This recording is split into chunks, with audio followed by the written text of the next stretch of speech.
The question of whether there might be worlds beyond our own solar system, maybe even other worlds that harbor life, has fascinated us for centuries. Astronomers spent years searching for planets that might be orbiting distant stars far from our home here on Earth.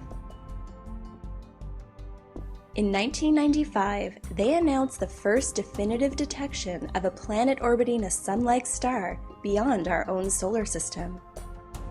These planets are called extrasolar planets, or exoplanets, and astronomers have now found hundreds of exoplanets in the nearby universe.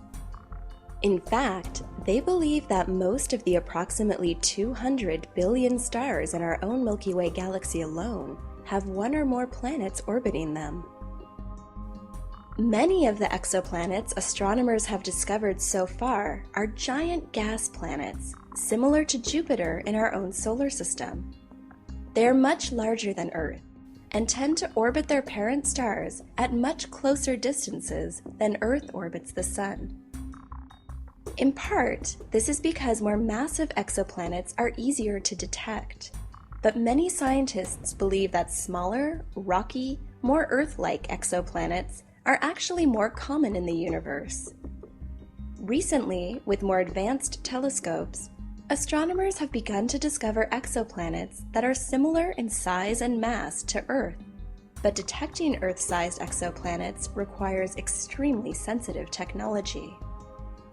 Exoplanets are so small and faint compared to their parent stars that it's extremely difficult to directly see the planets themselves, although several exoplanets have been imaged with extremely sensitive telescopes that block the light from the parent star. In 2008, the Hubble Space Telescope directly imaged exoplanet Fomalhaut b, which appears as a tiny dot of light around its parent star. For the most part, astronomers search for exoplanets using two main indirect methods.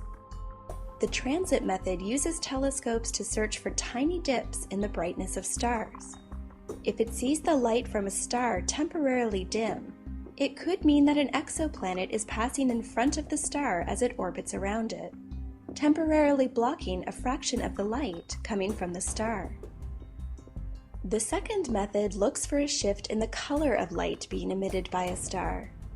Although planets are much smaller than the stars they orbit, they nevertheless exert a small gravitational pull on their parent stars, causing the star to wobble back and forth.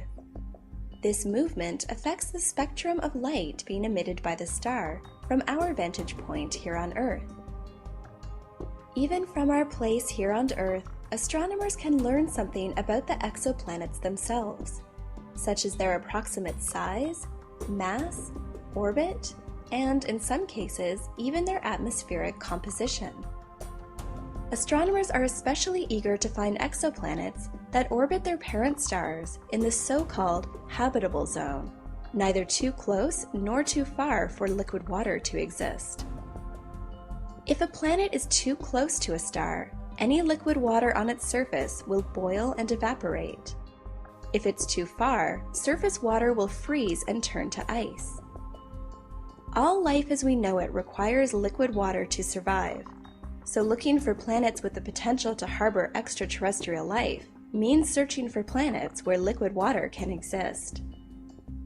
Astronomers estimate that there could be trillions of Earth-like planets in the universe with just the right conditions to harbor life. The Kepler Space Observatory is currently looking for exoplanets using the transit detection method. Since it was launched in 2009, Kepler has detected thousands of potential exoplanets, including several hundred Earth-like planets, waiting to be confirmed.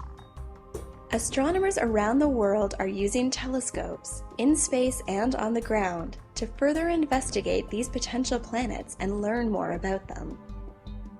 Because of their incredible distances from Earth, there is no current technology that could carry humans to these exoplanets to search for life directly.